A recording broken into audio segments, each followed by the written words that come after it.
Bonjour à tous, je suis le docteur de Rosa, je suis médecin de prévention au centre Agir Carco, Bien Vieillir.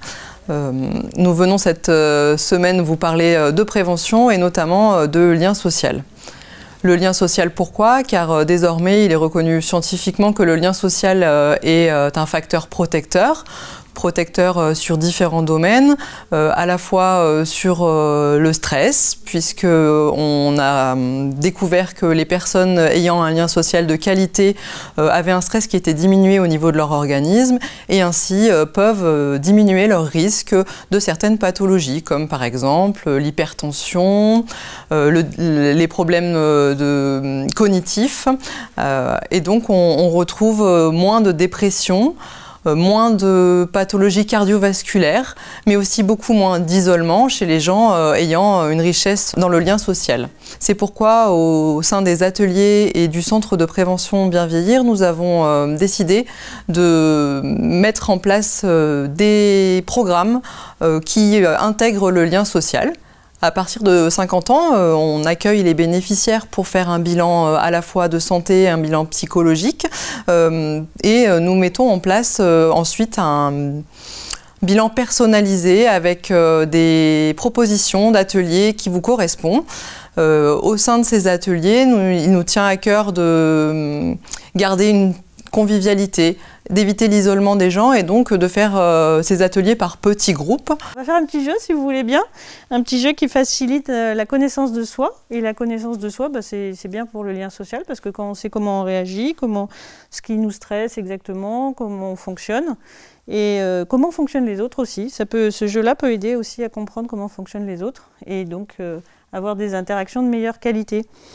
Voilà, donc eh bien, tout simplement, c'est un jeu qui est très simple. Vous allez choisir des cartes qui correspondent à des situations qui vous stressent, qui déclenchent en vous un énervement, un agacement ou un stress. Voilà, vous pouvez en prendre autant que vous voulez. Évitez de prendre des synonymes. Quand vous avez trouvé une situation qui correspond à une cause de stress, vous la gardez en main.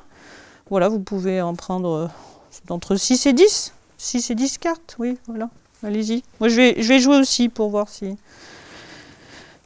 je connais, mais hop. Qu'est-ce qui me stresse? Qu'est-ce qui me stresse?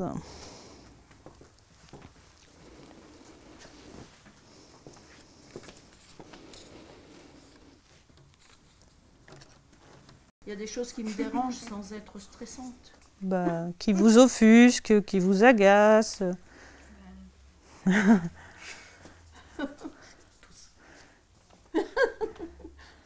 Qui vous donne envie de partir en croisade pour... Alors là, Alors maintenant, on va mettre ça de côté. C'est dommage que je ne me souvienne pas les couleurs que j'avais sur votre jeu. Si je suis constante. Ah, oui. Moi, je me souviens. Moi, je me souviens de vos résultats. Oui, tout à fait. Vous aviez une dominante de violet, si je me souviens bien. C'est quoi? Ah bah, vous allez voir. Alors, vous retournez vos cartes. Et justement, pour regarder quelles sont vos couleurs, quelles sont vos dominantes. Vous voyez, moi j'ai 2 dominantes. Et encore, comme je connais le jeu, je suis pas très... je triche un peu. J'ai 2 dominantes, mais j'ai quand même 4 couleurs au total. Toi aussi, tu es violet, mais tu as pas mal d'autres couleurs. Et j'ai 2 dominantes. Et 5 couleurs. Voilà. Oui, et puis vous aussi, 2 dominantes. Donc nous avons affaire à des personnalités un peu complexes, n'est-ce pas?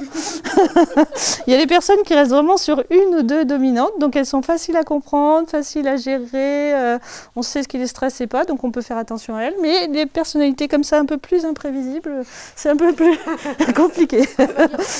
Plus riche, tout à fait, moins imprévisible et beaucoup plus riche. Donc vous prenez vos 2 dominantes. Et vous allez lire pour voir si vous vous reconnaissez bien. Et vous allez voir le descriptif des besoins qui correspondent à cette dominante-là. Des besoins qu'il faut nourrir un peu tous les jours pour bien se ressourcer, pour avoir des batteries bien rechargées, être zen. Et voilà, c'est les besoins qui correspondent à cette dominante-là. L'inaction et la routine me stressent. J'ai besoin de faire des choses et de bouger pour me sentir bien et pour me sentir vivant. Les nouveaux défis stimulent ma motivation à faire les choses. La routine, au contraire, m'ennuie et me démotive. Je préfère la pratique à la théorie. La coopération, c'est bien. S'il n'y a pas trop de réunionites et si on passe à l'action. Tout seul, on va plus vite pourrait être ma citation préférée. Je peux avoir tendance à frôler les limites de ce qui est autorisé pour ressentir un peu, voire beaucoup d'adrénaline. Partir juste à temps avec le risque d'imprévu et de retard. Excès de vitesse, petite prise de risque au quotidien. Comme ne pas mettre le masque, par exemple, dans certaines situations. Ou rouler un peu vite sur l'autoroute. Voilà. Quand je suis vraiment stressée, j'ai tendance à vouloir semer la zizanie. Non. Et à compliquer les choses. Les compliquer éventuellement, mais jamais un tel a dit ça à ton sujet. En ce qui me concerne, c'est jamais cette dernière phrase. Alors, j'ai besoin d'autonomie, faire seul, de mouvement, de défis par rapport à un objectif, d'agir, de bouger, de faire, de marcher, de nouveautés, de compétition et d'action. Oui, à 2 bémols près. À 2 bémols près. À 95%. 90. 90. Très bien. Oui, les 2 bémols. Donc ça veut dire que vous avez cette dominante-là et celle-là, et les 2 types de besoins à nourrir chaque jour pour être bien. Oui. Voilà. Et comment on fait pour être sûr de les avoir? Oh bah, depuis le temps, vous connaissez. Mais c'est pas toujours évident. Non, c'est pas toujours évident. Voilà. D'accord. Alors moi, j'ai une dominante marron. Moi aussi. Et donc, les dominantes marron, c'est ce qui est stressant, c'est le manque de chaleur dans les relations. J'ai besoin de ressentir que les autres m'apprécient en tant que personne. J'ai besoin d'ambiance et de relations chaleureuses. Quand on aime, on ne compte pas pourrait être ma devise. Les personnes distantes et peu souriantes me mettent mal à l'aise. Quand je suis stressée, j'ai tendance à en faire trop et à vouloir faire plaisir à tout prix. Je peux aussi faire ou dire des choses stupides quand je suis stressée. Voilà. Tout à fait. Je vous ai jamais vu stressée. Ah bon? C'est gentil, merci. Alors j'ai besoin de chaleur, d'offrir, de partager, de toucher, de réconfort, de ressentir, d'émotions, d'ambiance accueillante, de beauté, de plaisir et de joie. Voilà. Et personne n'a du vert? Une dominante de vert? On en a tous un petit peu, mais... C'est vrai, on en a tous un petit peu. Un peu de bleu aussi. Et le bleu clair aussi. Ah oui. Donc... On n'est pas en absence de temps. Le vert, c'est les personnes qui ont besoin d'un petit peu de solitude chaque jour pour recharger leur batterie. S'il leur manque leur temps de bulle, d'introspection, eh bien, les interactions avec les autres sont difficiles et les stressent rapidement. Elles ont besoin de se ressourcer d'abord avec de la solitude. Voilà, ces personnes qui pensent beaucoup, qui rêvent beaucoup, mais pas dans le sens négatif du terme. Elles rêvent, mais elles réfléchissent, elles arrivent à cadrer un sujet. Et avant de passer à l'action, elle visite un peu tous les recoins du sujet pour être sûre que ça va bien se passer. Et après, elle passe à l'action. Mais beaucoup de temps de réflexion. Et puis le bleu clair, c'est les personnes qui ont besoin d'humour et de fantaisie pour se sentir bien, de contacts un peu originaux, de blagues, un petit peu de sortir du cadre, des contacts stimulants. Voilà. Bon, ben, nous ici, on n'est que des personnalités un peu complexes. On fonctionne sur 2 ou 3, 4 types de communication. Il nous faut un peu tout. Il nous faut un peu de tout.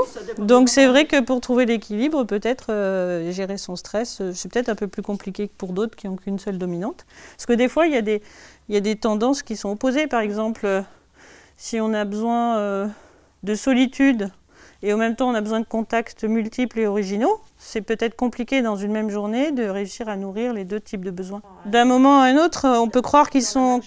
Dans la même journée, ils peuvent, par exemple, se retrouver en stress, avoir eu pas mal de contacts dans la journée et se retrouver brutalement en stress parce qu'il leur manque leur temps de solitude et se renfermer sur leur coquille brutalement et les autres vont dire « Ah bah il est lunatique celui-là, qu'est-ce qui lui prend, qu'est-ce qui s'est passé, qu'est-ce qu'on a dit, qu'il a stressé ?» Ben non, c'est juste que ses batteries étaient complètement déchargées et qu'il est passé sur ce versant-là. Donc il y a des fois des personnes qui sont difficiles à comprendre et c'est vrai qu'avec ce regard, un petit peu ce décodeur, ça aide à comprendre les autres et à se comprendre soi-même et donc à avoir des interactions sociales plus riches et comment dire, plus